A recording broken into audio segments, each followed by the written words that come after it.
श्रीमद्भगवद्गीता यथारूपम्।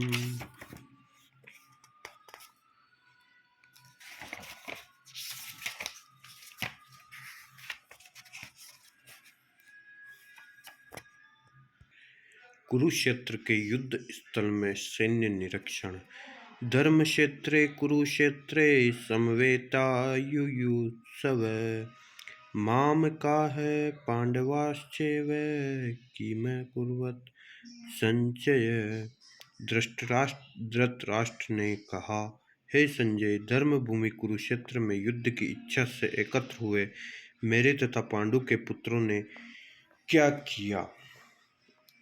भगवत गीता एक बहुपठित आस्तिक विज्ञान है जो गीता महात्म्य में सार रूप में दिया हुआ है। इसमें यह उल्लेख है कि मनुष्य को चाहिए कि वह श्री कृष्ण के भक्त की सहायता से समीक्षण करते हुए श्रीमद् भगवत गीता का अध्ययन करे और स्वार्थ प्रेरित व्याख्याओं के बिना उसे समझने का प्रयास करे। अर्जुन ने जिस प्रकार से साक्षात भगवान कृष्ण से गीता सुनी और उनका उपदेश ग्रहण किया, इस प्रकार की स्पष्ट अनुभूति का उदाहरण श्री भगवत गीता में ही है।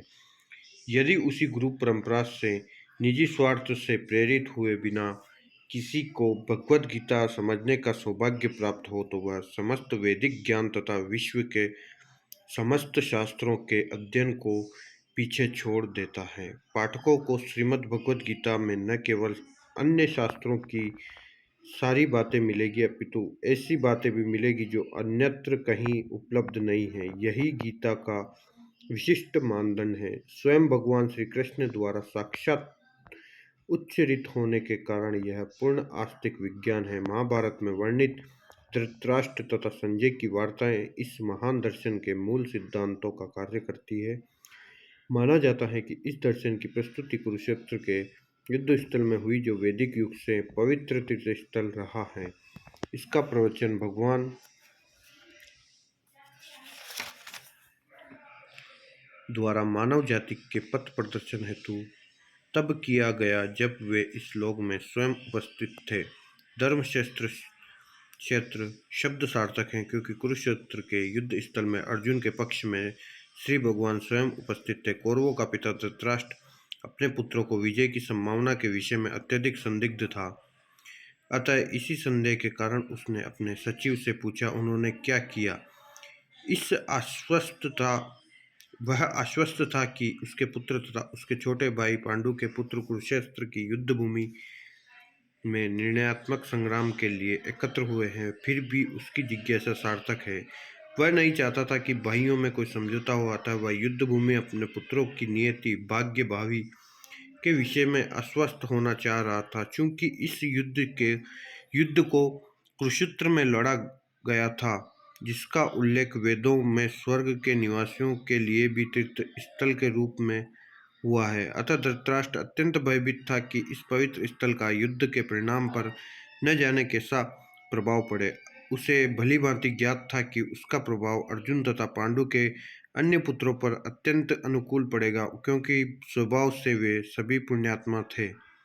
संजय श्री व्यास का शिष्य था, अतः उनकी कृपा से संजय धृतराष्ट्र के कक्ष में बैठे बैठे कुरुक्षेत्र के युद्ध स्थल का दर्शन कर सकता था।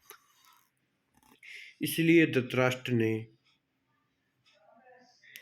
उससे युद्ध स्थल की स्थिति के विषय में पूछा। पांडव तथा धृतराष्ट्र के पुत्र दोनों ही एक वंश से संबंधित हैं, किंतु यहाँ पर धृतराष्ट्र के वाक्य से उनके मनोभाव प्रकट होते हैं।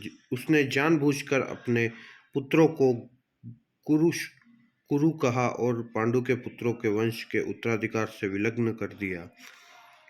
इस तरह पांडु के पुत्रों अर्थात अपने भतीजों के साथ धृतराष्ट्र की विशिष्ट मन स्थिति समझ जा सकती है। जिस प्रकार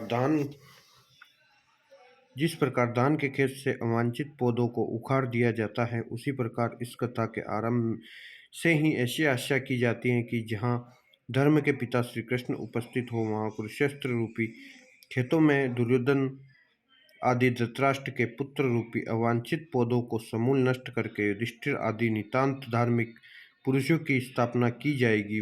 यहाँ धर्मक्षेत्र तथा कुरुक्षेत्र शब्दों की उनकी ऐतिहासिक तथा वैदिक महत्ता के अतिरिक्त यही सार्थकता है।